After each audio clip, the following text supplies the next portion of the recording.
Two former heads of British intelligence have warned that Britain will need to secure a deal to share data with the rest of Europe after it leaves the EU or face serious problems.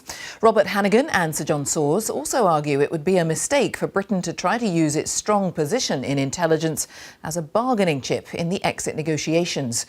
With 14 months to go now until Brexit, throughout the day here on BBC News we're focusing on the potential impact on security. Our Home Affairs correspondent June Kelly reports. Please make sure you have your documents ready. Anyone with your... At Heathrow, like all UK airports, British and European travellers with their burgundy EU passports go through the same channel. Have you flown in from Amsterdam?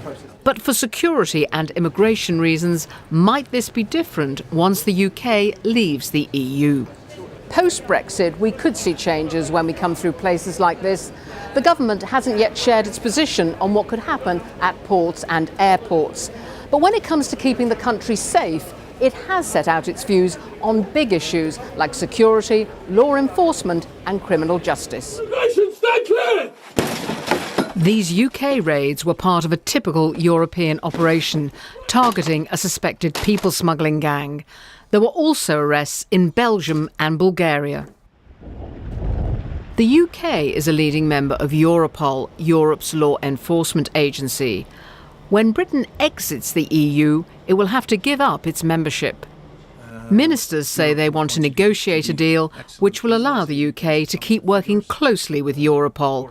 But is this a realistic option? We haven't had a member state leave the EU before, so in that sense, I suppose we're already in uncharted waters. And every day there's a police operation here affecting Britain in a positive way that Europol is helping with. And you know, the essence of that, I think, will continue. But of course, it depends on getting the right deal.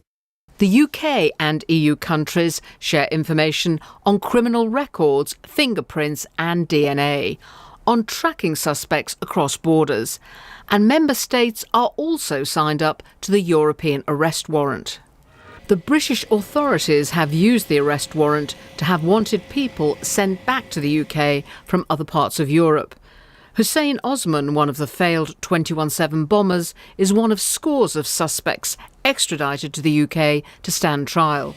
And Britain has sent back thousands more the other way. The UK says it wants to keep the arrest warrant system and continue to share data as part of a new security treaty with the EU. We set out our stall back in September to say, look, this is what we want to do. And the Council, the European Council, have formally said that they're open to negotiating this type of partnership. That matters. But also the informal conversations we've had with individual member states have made it very clear to us that our partners in Europe are very keen for this kind of cooperation to continue. Away from law enforcement, on the intelligence front, the UK will need to secure a deal to share data with Europe, or it could face serious problems. This warning comes from former intelligence chiefs. Most of the security-related provisions agreed at the European Union level and need to be agreed at the European level have been driven by the UK. And we will no longer be in the room to shape the rules and regulations governing data sharing and data privacy to ensure that national security concerns are given the right, appropriate, high priority.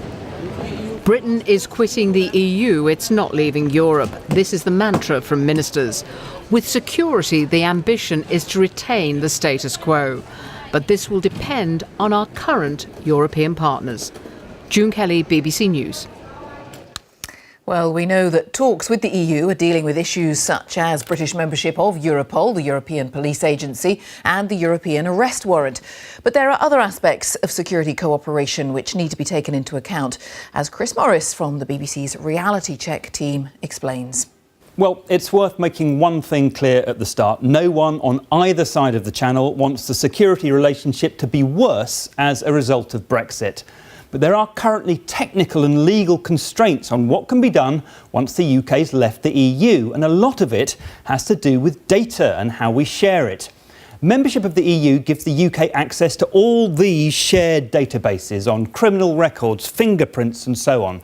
And we're going to focus on just one, the Schengen Information System, known as SIS2 for short. What it does is allow participating countries to share alerts on law enforcement in real time, meaning that when anyone gets checked anywhere, other countries know about it straight away. It could be people with warrants issued against them, defendants absconding from court, stolen cars, or people who are under surveillance. It is, everyone involved in security agrees, incredibly useful. But under current rules, you can only be part of SIS2 if you're in the EU or in the Schengen area, which allows passport-free travel. So what are the options? Well, the UK basically wants access to everything it has at the moment. Europol, the arrest warrant, and all those EU databases. It wants a new security treaty that will create a unique partnership with the EU of a kind that doesn't actually exist at the moment for any other country.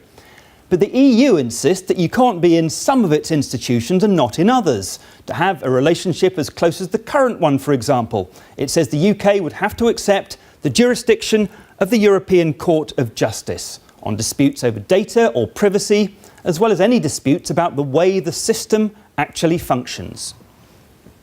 I think from an EU side, because as we all know, the EU is a very legalistic organisation, it will be very hard to get them to shift from the position that ultimately, even if only indirectly, the European Court of Justice must play some role. We might find a way of dressing it up by having a joint committee that is under the aegis of the ECJ, but ultimately we won't be able to escape the court if we want the same access to that data as we have now. So for all sides, choices are looming. How set in stone are the red lines that currently exist? And can they be overcome in the interest of shared security?